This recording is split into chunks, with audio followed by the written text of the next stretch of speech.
Have you ever wondered why some suffering feels unbearable, while other times, even worse, hardships somehow feel worth enduring? What's the difference? What if I told you that the pain you're trying to avoid might actually be the doorway to a more meaningful life? In this video, I'll share the powerful difference between meaningless pain and meaningful suffering, a distinction that changed my life and has helped thousands of others. Viktor Frankl, who survived Nazi concentration camps, discovered something remarkable about suffering that most people never realize. By the end of this video, you'll understand why running away from discomfort might be keeping you stuck, and how a simple change in how you see suffering can transform your entire life. The most important insight, which I'll explain in detail later, is so powerful that once you truly get it, you'll never look at difficult times the same way again. For thousands of years, wise people have talked about this truth about suffering. Viktor Frankl discovered it in the darkest place imaginable, Nazi concentration camps. Carl Jung saw it while helping people with their deepest problems. And ordinary people throughout history have stumbled upon this truth during their most difficult times. But we don't need to just rely on what famous thinkers say.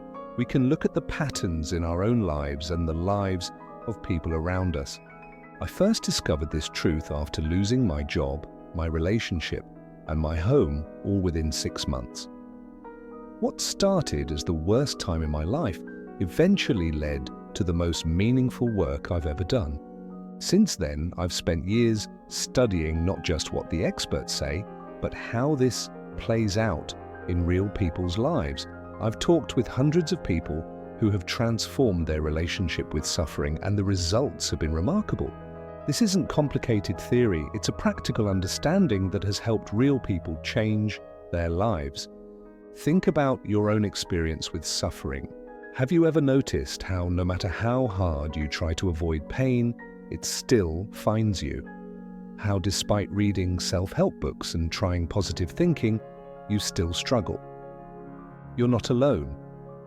Most people hit this exact wall not because they're doing something wrong, but because they're missing a key piece of understanding. Here's the problem. Most of us have been taught that suffering is bad, period. That we should avoid it at all costs, that happiness means having no problems. This idea is so deeply rooted in our thinking that we rarely question it. The message is everywhere, on TV, in advertising, even from well-meaning friends. Avoid pain, seek pleasure, follow the easy path. When problems come up, we try harder to avoid discomfort. We distract ourselves. We numb out with food, alcohol, shopping, or scrolling on our phones. We try to think positively and push away negative feelings, but the pain keeps coming back, doesn't it? Take a moment to think, how has trying to avoid all suffering affected your life? The cost of this misunderstanding isn't just feeling bad occasionally. It's missing out on the deep meaning and purpose that can only come from facing challenges in the right way. Let me share some real examples of how this plays out. Sarah was a successful lawyer who had everything she thought she wanted: good income, nice house, respect from colleagues. But she felt empty inside. When her father got sick and she had to become his caretaker, she initially saw it as a burden. But caring for him led her to discover her true calling as a patient advocate. Today, she says that difficult time was the most meaningful period of her life. Then there's Michael, who lost his leg in an accident. For the first year, he fell into depression and asked, "Why me?" But when he shifted his perspective and started to see his suffering as a chance to help others, everything changed. Now he mentors other amputees and says he's more fulfilled than before his accident. Or consider Maria, who struggled with anxiety for decades. She tried everything to make it go away: meditation, medication, therapy. Nothing worked until she stopped seeing anxiety as her enemy and started asking what it might be trying to teach her. When she changed her relationship with her suffering, It didn't disappear, but it became meaningful. These people didn't eliminate suffering from their lives. They transformed their relationship with it. So what's the big shift in thinking that changes everything? Here it is.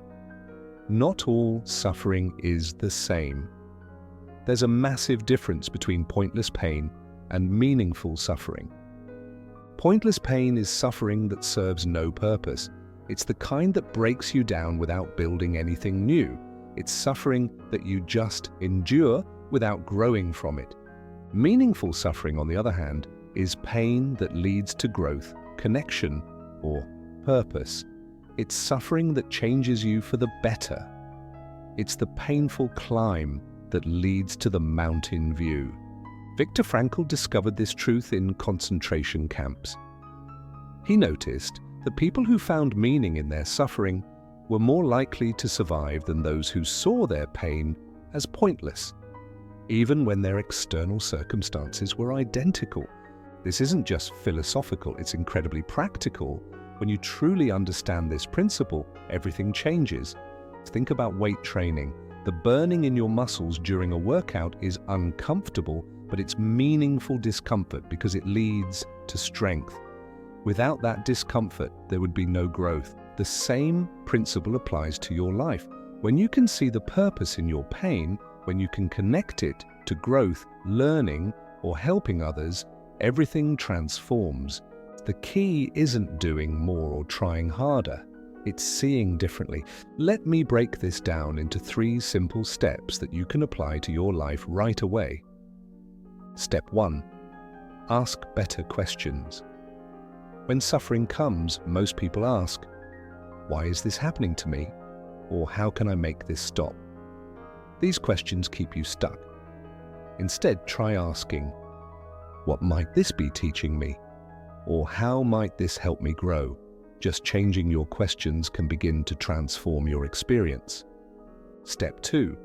Find the meaning. Look for possible meaning in your suffering. Maybe it's teaching you patience. Maybe it's showing you what really matters. Maybe it's preparing you to help others. Viktor Frankl said we find meaning in 3 ways: through what we create or accomplish, through what we experience or love, and through how we face unavoidable suffering. Step 3. Take meaningful action. This is where everything comes together. Once you see possible meaning in your suffering, take action aligned with that meaning. If your health challenge could help you support others, start a support group. If your grief connects you with compassion, volunteer to help others. Action turns potential meaning into real meaning. These 3 steps aren't complicated techniques. They're a simple process that can help you transform your relationship with suffering. When you practice all 3, something powerful happens. The same exact pain that once felt unbearable becomes bearable because it has meaning. There's a fascinating paradox here that most people miss. When you run from suffering, it actually gets worse. But when you turn toward it with openness and ask what meaning it might hold, it often becomes easier to bear. It's like quicksand. The more frantically you struggle to escape it, the faster you sink. But if you spread out your weight and move slowly and deliberately, you can get free. This doesn't mean you should seek out suffering or stay in harmful situations. Not at all. It means that when unavoidable suffering comes your way, the kind you can't escape through healthy means, your relationship with that suffering matters tremendously. Think about it. 2 people can face the exact same challenging circumstance. One person might be crushed by it while another finds meaning and even growth through it. The difference isn't in the external event, but in how they relate to it. Viktor Frankl saw this clearly in the concentration camps. He wrote, "Between stimulus and response, there is a space. In that space is our power to choose our response. In our response lies our growth and our freedom." Even in the most extreme circumstances, we retain the freedom to choose our attitude towards suffering, and that choice makes all the difference. Now you might be thinking, if it's this simple, why isn't everyone doing it? Good question. The truth is that simple doesn't mean easy. We've been taught our whole lives to avoid pain at all costs. Changing that habit takes practice and courage.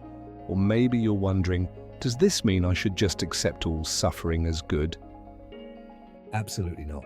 Some suffering is pointless and should be avoided if possible. This approach is about unavoidable suffering, the kind you can't escape in a healthy way. It's about transforming your relationship with that suffering. Perhaps you're thinking, this might work for small problems, but my suffering is too big for this approach. I understand that concern, but Viktor Frankl developed this understanding in Nazi concentration camps, perhaps the most extreme suffering imaginable. If this approach could work there, it can work in even the most difficult circumstances. These doubts come from our old way of thinking about suffering. As you begin to practice the new approach, you'll see for yourself how powerful it can be. Now we come to the most powerful insight, the one that changes everything. The ultimate revelation is this: meaning transforms suffering. When suffering has meaning, it becomes bearable. When it lacks meaning, even small discomforts can feel unbearable. The pain itself doesn't necessarily change. What changes is your relationship to that pain. When you connect your suffering to something larger than yourself, to growth, to helping others, to deeper understanding, the very same pain that once broke you down can actually build you up. This truth has been hiding in plain sight throughout human history. Once you begin looking for it, you'll see it everywhere, in great stories, in the lives of people you admire, and especially in your own experience. Viktor Frankl put it perfectly when he wrote, "Those who have a why to live for can bear almost any how." When you fully embrace this understanding, finding meaning in life's challenges becomes not just possible, but natural. So where do you go from here? Start today by looking at a challenge you're facing right now. Instead of asking, how can I make this stop? Try asking, what meaning might I find in this? Don't force an answer. Just be open to possibilities. Then pay attention to how your experience changes when you hold that question in mind. Notice even small shifts in how the difficulty feels. I'd love to hear your thoughts and experiences. Share in the comments how this perspective might apply to challenges in your life. Your insight might be exactly what someone else needs to hear. Thank you for joining me on this exploration. Remember, you can't always choose what happens to you, but you can always choose how you respond to what happens. And in that choice lies the difference between pointless pain and meaningful suffering.